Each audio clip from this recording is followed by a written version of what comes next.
Charlie Kirk's case just exploded. A new claim has shattered the official story all over again. Tyler Robinson never confessed to anyone. That's what a family member reportedly told an independent journalist in a text conversation.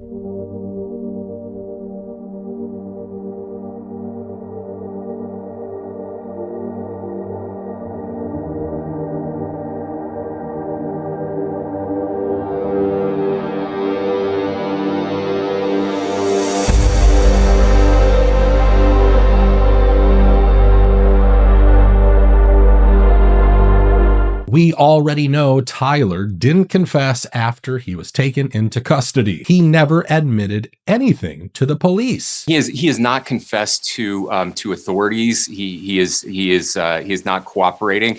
But all the people around him are cooperating, and I think that's very important. And the sheriff who took him into custody suddenly retired. He could have been anywhere. You know, most people that are involved or accused of things like that, they'd want to get out of the area as soon as possible. So the fact that he came home basically was part of the shock factor, I think. The text chat also confirms another thing. Tyler was also already in custody on the eve of September 11th. So how the hell did he confess on Discord? And let's not even talk about the text messages where his grandpa recognized the fake gun. His grandfather has publicly said he doesn't believe the official story. What are you guys for Tyler? What are you for Tyler or the other side? Grandparents. Oh, your grandparents? Oh, I'm really sorry you're going through this. yeah, it's tough for you guys. Yeah, it sucks. But we're here to support. So. Yeah, we think your grandchild is absolutely brain, but I'm an investigative journalist, so Well, I do. I'm not reminded what for the us actually do. Man, you know, you're constant. I can tell you that you're very right. That's why, And yeah. my dad was a cop for years. Yeah. And we showed him all of this. Yeah, of course, but And now people are asking another question. Why was the SUV that rushed Charlie to the hospital quietly auctioned off?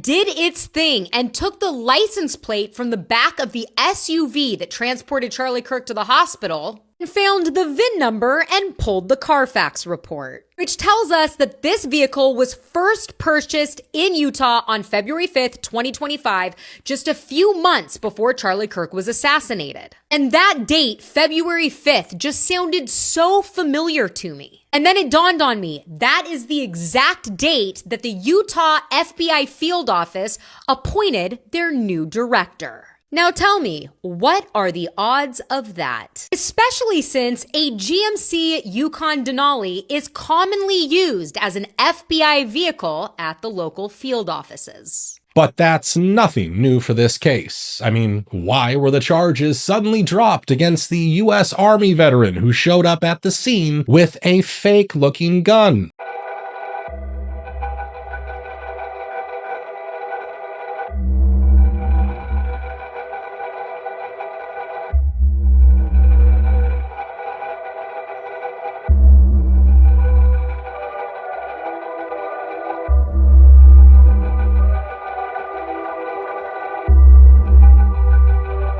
And why was someone hired to dig up the crime scene just days after the assassination? There was two guys that were kind of in charge. So by this point, it's all dug up and everything. Everything's What tore did out. it look like? It was, I've got pictures. You know, I could give you pictures Sure. of exactly when I showed up. I took pictures of what it looked like. They had taken out about 10 inches of the dirt around the whole place, right? You know, right now you can see where the pavers are. Everything under that, probably 10 inches had been excavated. Why do you think they excavated so much dirt? You think that they were trying to make sure they got any bullet fragments or anything that was in there? I wasn't looking at it with that lens, dude. Really? I wasn't. But the biggest question of all, why hasn't Erika Kirk addressed any of this publicly? Before that nightmare almost became a reality.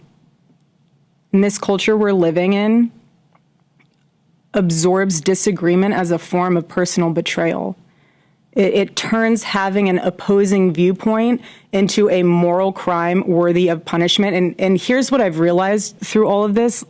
Truly, having lived through quite literal hell these past 7 months, if you strip someone of their humanity long enough, you will arrive at the chilling conclusion that they don't deserve to exist at all. Every morning I wake up to a new headline lying about me. I have comedians dressing up in whiteface. I have people saying I'm not fit to be CEO, and I have Candace Owens claiming I murdered my husband. And the list goes on and on and on. The Venezuelan nightmare just got worse. First, they get hit by very strange earthquakes, something their politicians have been afraid of for a long, long time now. And Venezuelan leader Hugo Chavez has once again accused the United States of playing God. But this time it's Haiti's disastrous earthquake that he thinks the U.S. was behind. Spanish newspaper ABC quotes Chavez as saying that the U.S. Navy launched a weapon capable of inducing a powerful earthquake off the shore of Haiti. He adds that this time it was only a drill, and the final target is destroying and taking over Iran. And now that tens of thousands of people, including children, are missing, the situation has taken a very dark turn. But the real disturbing thing that's going on is that apparently they are taking traumatized and orphaned children to use for child trafficking, which breaks my heart, obviously, because, well, I mean, how evil can you get? I mean, to use something as horrific as what's happened to then go to the next step and then start taking the children is just a stain on humanity. They're allegedly even using fake names to move some of these kids out of the hospitals to hide their trail. I am Noraima Perez, a waitress at the Camurive Clinic, and I am here affected because my 4 children are missing. My daughter Aranza Lopez was taken out alive, but they took her out with a last name that is not hers. Aranza Vergara appears in Social Security. I have looked for her in all the hospitals in Caracas, and she does not appear where they transferred her either. So first, they get hit by a very strange disaster. Then the kids start going missing. Where did we see that before? I don't know. Yes, you do. How many children are missing? You know. I knew the answer to that. I would be happy to answer that. You have no estimate as to how many children are missing? I guess we can end this right now if you guys want. Sorry, this is one of the biggest questions that the people of Lahaina have, but you don't want to answer. It always takes 1 or 2 to ruin it for everybody. Please, this is our first only. Well, we could say that about you. You ruined it for everyone. You're welcome to say it. You're the media. You can say whatever you want. You're a disaster. Speaking of strange disasters, what happened in Idaho was just a test. They're ready to deploy their new satellites. It lays the predicate and the foundation for the development of a weather satellite that will permit man to determine the world's cloud layer and ultimately to control the weather, and he who controls the weather will control the world. I'm sure you know most of the world, including the US, is on fire right now. Some of the richest countries in the world are quite literally melting right now. Something they've never seen before. Geisteskrank. Wie lange das dauert, sauber zu machen.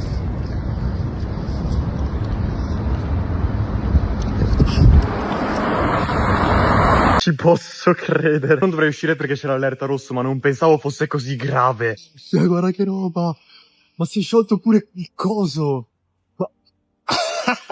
Follia, guarda che roba! Sai che me ne torno a casa, mi sto preoccupando, cioè non è normale. But in the middle of all of this, scientists propose a plan to deal with such hot weather or even hurricanes. And within days, you get the first test in Idaho. Weather so damn freaky that it defies logic.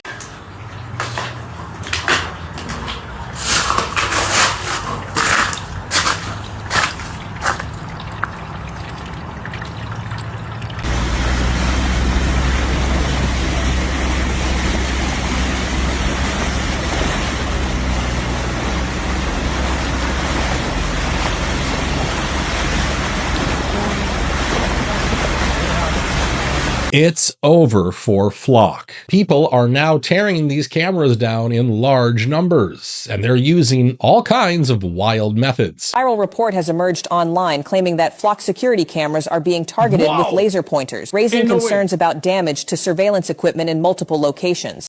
In a crime alert tonight, the Springfield Police Department is working to identify the suspects who cut down 3 Flock camera poles recently.